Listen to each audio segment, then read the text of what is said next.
Media बंधुओं, जैसा कि ये विदित है कि इस बार यूपी में हुए विधानसभा चुनाव में बीएसपी को सत्ता में आने से रोकने के लिए सपा व बीजेपी ने अंदर अंदर मिलकर इस चुनाव को पूरे तौर से हिंदू मुस्लिम रंग दिया है, जिसके कारण बीजेपी फिर से यहाँ सत्ता में वापस आ गई है और इसके लिए सपा ही पूरे तौर से जिम्मेवार है।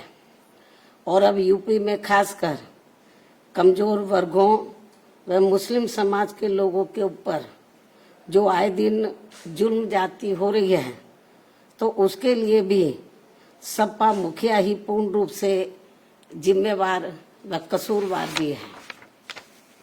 और अभी भी ये किस्म किस्म की अफवाहें फैलाने से बाज नहीं आ रहे हैं, जबकि अब तो इनको अपनी बचकानी व घिनौनी राजनीति बंद करनी चाहिए।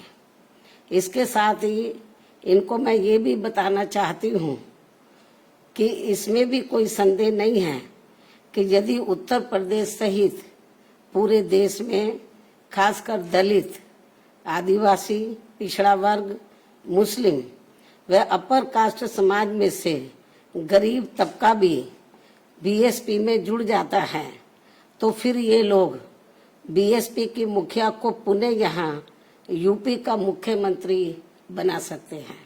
और इतना ही नहीं बल्कि आगे चलकर देश का प्रधानमंत्री भी बना सकते हैं, क्योंकि इन वर्गों के वोटों में बहुत बड़ी ताकत है, बशर्ते यदि ये लोग एकजुट होकर बीएसपी से जुड़ जाएं और चुनाव में किसी भी प्रकार से गुमराह ना हो, किसी भी प्रकार के बहकावे में ना आए।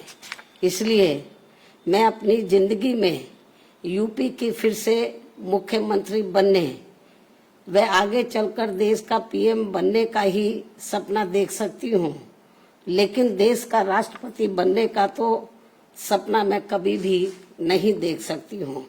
ये भी मैं इनको बताना चाहती हूँ, क्योंकि मैंने अपनी पूरी जिंदगी ऐश व आराम के लिए नहीं बल्कि बाबा साहब डॉक्टर भीमराव अंबेडकर एवं मान्यवर श्री कांशीराम जी के बताए हुए रास्तों पर चलकर व कदम कदम पर कड़ा संघर्ष करके इनके अनुयायियों को व खासकर दबे कुचले लोगों को अपने पैरों पर खड़ा करने के लिए समर्पित की है। ये भी इनको मालूम होना चाहिए। इसके अलावा ये बात भी सर्वविदित है कि ये कार्य दबे कुचले लोगों को अपने पैरों पर खड़ा करने का ये कार्य मैं देश का राष्ट्रपति बनकर नहीं बल्कि उत्तर प्रदेश का सीएम व देश का पीएम बनकर ही कर सकती हूँ। इसलिए सपा के लोग अपने राजनीतिक स्वार्थ में मुझे जबरदस्ती राष्ट्रपति बनाने का जो सपना देख रहे हैं, तो उसे इनको भूल जाना चाहिए, कोई फायदा नहीं। जबकि इस मामले में हकीकत यह है कि सपा वाले मुझे देश का राष्ट्रपति बनाने का सपना इसलिए देखते रहते हैं ताकि उनके लिए यूपी का सीएम बनने का रास्ता साफ हो जाए, जो ये कदापि संभव नहीं हो सकता है। क्योंकि इस बार चुनाव में यूपी के मुसलमानों व यादवों ने भी इनको एक तरफा अपना वोट देकर देख लिया है। इनका कई पार्टियों से किया गया गठबंधन भी इन्होंने देख लिया है, लेकिन इसके बावजूद भी सपा अपनी सरकार बनाने में कामयाब नहीं हो सकी है।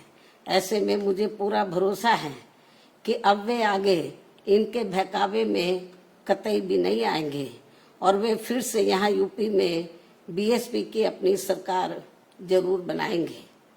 वैसे भी अब सपा मुखिया को ये एहसास हो चुका है कि आगे किसी भी चुनाव में अब ये लोग इस पार्टी के बहकावे में कतई भी नहीं आएंगे और ऐसे में अब ना ही आगे सपा कभी भी यहाँ सत्ता में आसीन हो सकती है। इसलिए अब वो विदेश भागने के भी फिराक में है, जहाँ उसने पहले से ही अपना काफी बंदोबस्त कर लिया है, ये भी इनके बारे में प्रदेश में काफी जोरों में आम चर्चा है।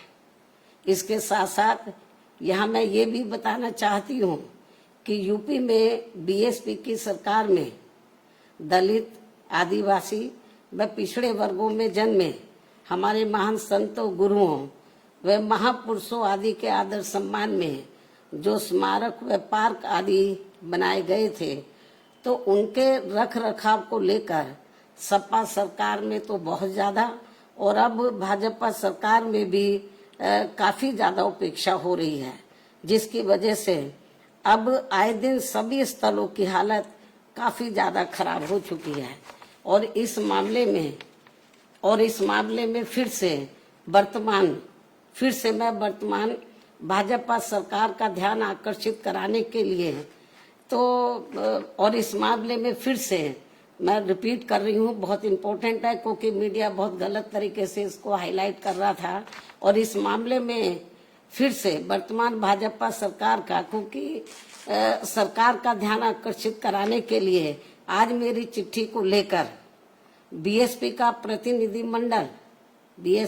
प्रतिनिधिमंडल अर्थात श्री एस.सी. मिश्रा, राज्यसभा सांसद व राष्ट्रीय महासचिव बसपा एवं श्री उमा शंकर सिंह, बीएसपी विधानमंडल दल के नेता आदि यूपी के मुख्यमंत्री योगी जी से मिले हैं। इन स्थलों को लेकर इस संबंध में मैंने चिट्ठी लिखी मुख्यमंत्री जी को और इन दोनों को मैंने भेजा, आप चिट्ठी लेकर जाओ और उनको डिटेल में इन स्थलों की जो खराब हालत है उसके बारे में अवगत कराओ, ताकि इन स्थलों की हालत सही हो जाए। इस ओर सरकार ध्यान दे। मैं उनसे यही उम्मीद करती हूँ कि वे इस मामले में अब जरूर उचित व ठोस कदम उठाएंगे। चिट्ठी की कॉपी भी मीडिया को दे दी जाएगी, क्योंकि जो गलत प्रचार कर रहे हैं, आज ये दोनों मिले हैं, ये तो मेरी चिट्ठी लेकर मिले स्मारकों को लेकर कि स्मारकों की हालत बहुत ज्यादा खराब है और इस ओर सरकार ध्यान दे। और जो चिट्ठी लेकर मिले वो कॉपी भी हम मीडिया को भेज देंगे, ये भी मैं बताना चाहती हूँ। इसके साथ ही इस समय देश में रमजान का महीना चल रहा है, लेकिन जिस प्रकार से इस दौरान बिजली की कटौती की जा रही है, ये सब ठीक नहीं हो रहा है। इस मामले में केंद्र व सभी राज्यों की सरकारें जरूर सख्त व कठोर कदम उठाएं। बीएसपी की ये पुरजोर मांग है। इन्हीं खास अनुरोधों के साथ ही अब मैं अपनी बात यहीं समाप्त करती हूँ। धन्यवाद।